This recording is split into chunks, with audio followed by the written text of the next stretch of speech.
Hello అందరికీ, prawns curry అండి. చాలా కమ్మగా ఉంటుంది. పిల్లలు పెద్దలు చాలా ఇష్టంగా తింటారు. ఇది రుచి చూశాక ఇంకా వేరే ఏ కర్రీ ఉన్నా తినాలనిపించదు. అంత టేస్టీగా ఉంటుంది. సో కొన్ని ప్రాన్స్ అలా పిల్లలకి వేయించి ఇచ్చాము. అది నేను షార్ట్ పెట్టాను చూడండి. ఇంకా మిగిలినవి ఇలా కర్రీ చేసుకుంటున్నాము. సో ఫస్ట్ అదే ప్రాన్స్ వేయించిన ప్యాన్లోనే ఆయిల్ వేసేసుకొని 2 ఉల్లిగడ్డలు, క్వాంటిటీ ఎక్కువ ఉంటే గ్రేవీ టైప్ టెక్స్చర్ బాగుంటుంది కలుపుకోవడానికి అన్నంలో. సో మీకు టేస్ట్కి తగ్గట్టు మిరపకాయలు ఎన్ని కావాలంటే అన్ని వేసేసుకొని, ఉల్లిగడ్డలు కొంచెం ఎక్కువ వేసుకోండి.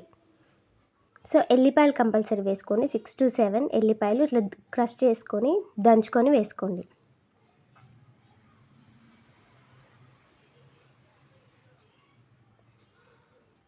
మా పిల్లలైతే చాలా ఇష్టంగా తింటారండి.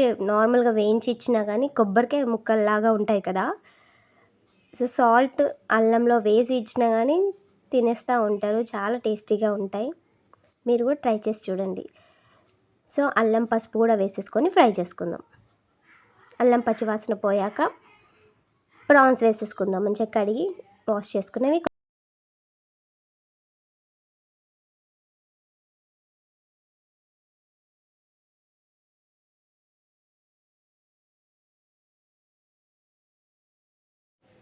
ప్రాన్స్లో నుంచి వాటర్ వస్తాయండి. ఆ వాటర్తో పాటు కాసేపు ఉడికాక మన కర్రీకి టేస్ట్కి తగ్గట్టు సాల్ట్ వేసుకుందాం. వాటర్ ఇంకిపోకముందే కారం కూడా వేసేసుకుందాం. ఉప్పు కారం వేసేసుకొని మంచిగా అన్నిటికీ పట్టేలాగా కలిపేసుకుందాం.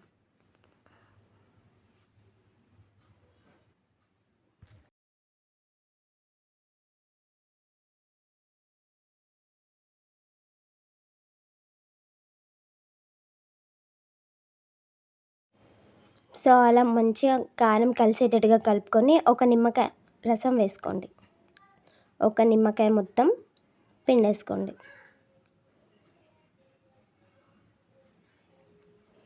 జ్యూస్ కూడా అన్నిటికీ పట్టేలాగా కలిపేసుకుందాం.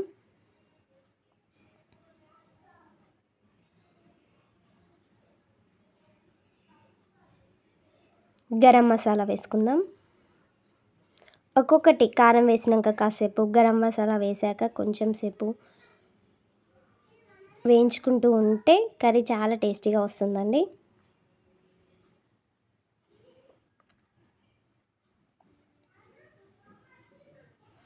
కరివేపాకు మీకు నచ్చినంతగా కరివేపాకు వేసేసుకొని మంచిగా కలిపేసుకుందాం.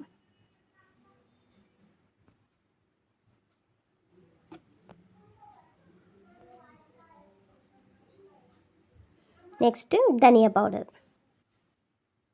మనం అన్నీ పచ్చివే కదా, గరం మసాలా కానీ అవన్నీ మనం పచ్చిగా గ్రైండ్ చేసుకున్నాయి కాబట్టి ఆయిల్ ఫ్రై చేస్తూ ఉంటే చాలా యమ్మీగా ఉంటుంది. టేస్టెస్ అన్నీ బయటికి వస్తాయి. సో కొత్తిమీరాకు అలా చేతులతో చించేసుకొని వేసుకుందాం.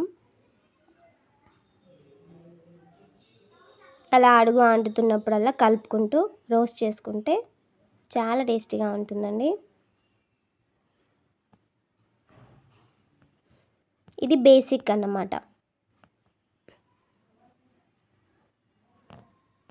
సేమ్ చికెన్ మటన్ ఫ్రైస్ ఎలా చేసుకుంటామో ఇది కూడా అంతే అండి, స్పెషల్ ఏం లేదు.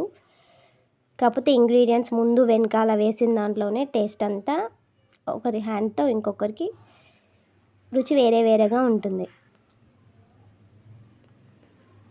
Thanks for watching. Please do subscribe. మా వంటలు మీకు నచ్చితే సబ్స్క్రైబ్ చేసుకోండి.